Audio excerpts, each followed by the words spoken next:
Nature's wealth, good for your health. This is the Raw Life Health Show.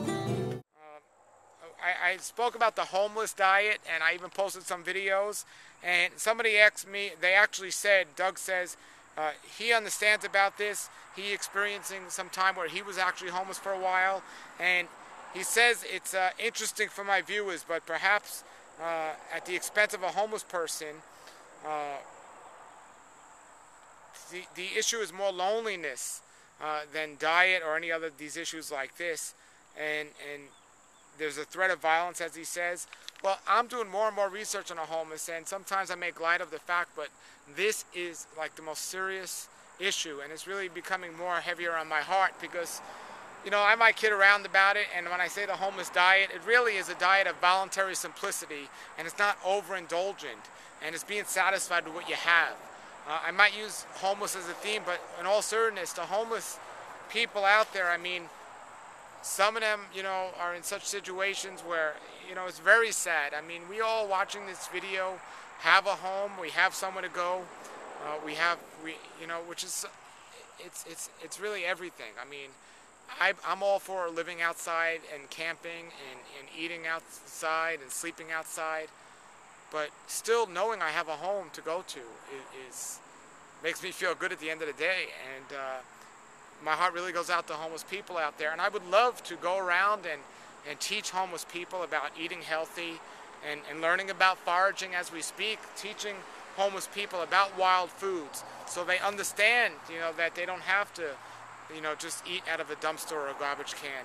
But even then, I know people that were homeless in California. They actually lived in a cave, so I guess they weren't homeless, but they lived in a cave, but they would come down and go behind the supermarkets, and the supermarkets used to throw away some pretty good ripe produce because it didn't look as good as the unripe produce with the shiny wax and everything else. It had started to get in spots and things. So, you know, I would love to teach homeless people this more, and it's probably where I'm heading in that direction.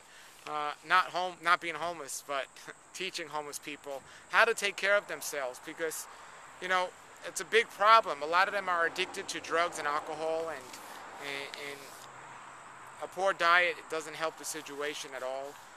I don't just want to give them the nutritional support, but I also want to give them the emotional support, because as Doug says, it's very lonely out there on the streets, and I've been blessed, and it is a privilege to have a house and know people that have houses, but I do my best to take time to talk to homeless people, and I would like to educate them some more.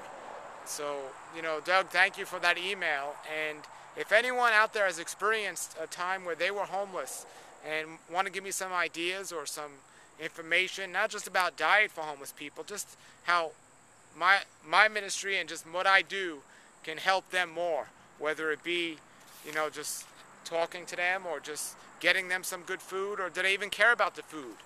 But I do know there are issues that a lot of people don't think of, like, you know, when people feed homeless people, if they make a lot of litter around, or the people don't clean up after themselves, you know, I can say, let me just say this, that without a doubt, I mean, I know there's a lot of prejudice in this world, and there's a lot of people that have to put up with harassment, but it is so sad that these people are so unfortunate, hit hard times very often, where they don't have a home. But you would think, like, the police or people would go and take care of them and help them. But what do? They harass them. The police harass them. They tell them they can't sit on public benches, and they can't be in a place too long. It's very sad. So if there's anyone homeless out there, anyone knows anyone that's homeless, we got to do more for you and for them, and we got to make that happen. I see a lot of people email me and say stuff that, well, you know, you weren't very kind to homeless people in that video about the homeless diet and all this. Well, many of those people that make those comments have big, huge houses, and there's homeless people living down the block on the street. Why don't you open up a room in your house? You know, I'm all into simplicity, and I'm into tiny houses. I want a real tiny house.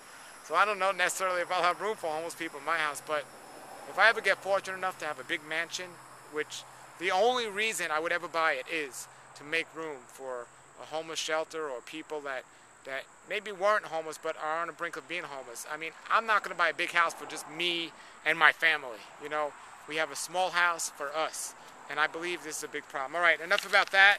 But as you can see, that means a lot to me, that topic. So if anyone has anything to say about that. And again, this is supposed to be about raw food and nutrition and everything else, but at the Raw Life Health Show, it's not just about food. It's not just about diet. It's about life. It's about health. It's the raw life, not just the raw diet. And I believe too many people out there are making a religion out of diet, and they think diet is everything. As a matter of fact, I have a very good friend who I've been friends with for years, but now I'm no longer on a raw vegan diet 100%. It's kind of, you know, separating from me. It's like, are you my friend because I eat a raw food diet, or are you my friend because you like me? So we have to be careful out there and watch out for, you know, the raw food people that think it's everything. You know, it's a big part of our health program, but there's a lot more to life than raw food. And, you know, for me, the Bible is everything, and Yeshua, Jesus said, you know, help the homeless, help the widows, and help the orphans. And to me, if you're not doing that on some level, one level or the other, even praying for them, one level or the other, you got to help them. But if you're not doing anything, your diet means nothing. The Raw Life Health Show. Raw Life. Brighten up your life.